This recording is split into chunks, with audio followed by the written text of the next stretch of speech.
улс ерөөсөө тусгаар тогтнохын гол үндсээ бол төмөрлөгийн үйлдвэр байд юм гэсэн. Сайн шантай аж үйлдвэрийн зохицлоор дээр бол зөвхөн гангийн үйлдвэрээр л одоо бид нар төсөөлөхэд эдийн засагт бол ганг хэрэгэлдэг эдийн засгийн салбар гэж юусэн байхгүй. Тэгээ бүх юмний суурьчин бол ган байхгүй. Тэгэхээр бид нар одоо үйлдвэрчлэлтийг хөгжүүлэх гэвэл гангийн том зохицлоор одоо барихаас өөр байхгүй. За 2007 оноос эхлээд бид нар бол хөдөр экспортод гаргаж эхэлсэн байдаг. 2012 онд бол 8 сая тоннд хүрсэн байдаг. За энэ 8 сая тонноор бол хөдрөөр бол 4 сая тонноос одоо баггүй ган гаргаж авах боломж бол байгаа байхгүй. Өнөөдрийн одоо хөдрийн тэр түүхийг нь гаргасан юм наас. Тэр 1 тонн хөдрийг бол бид нар өнөөдөр $100 л гаргаж байна л да. Үндсэн цэвэр үнэ. Тэр 1 тонн ган $500 доош орж исэн түүх байхгүй.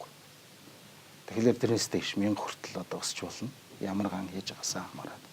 Тэгэхээр энэ эдийн засгийн чинь энэ үр ашгийг ингэж л одоо өртөг шингээж дэвшлүүлдэг ийм л одоо учиртай л.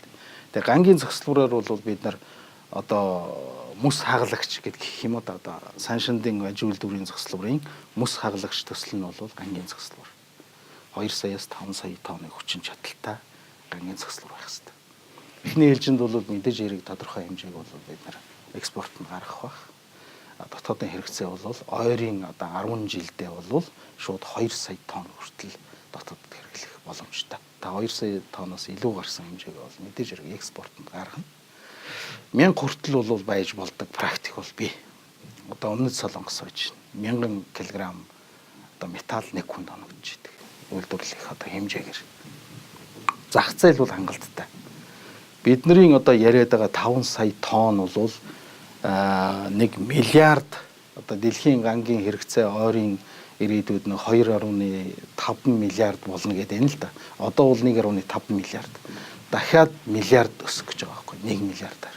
Тэгээ тэрэн дотор 5 сая тонн ган одоо юу юм бэ? Энийг ч одоо олж чадахгүй бол улс гэж баягаад яах юм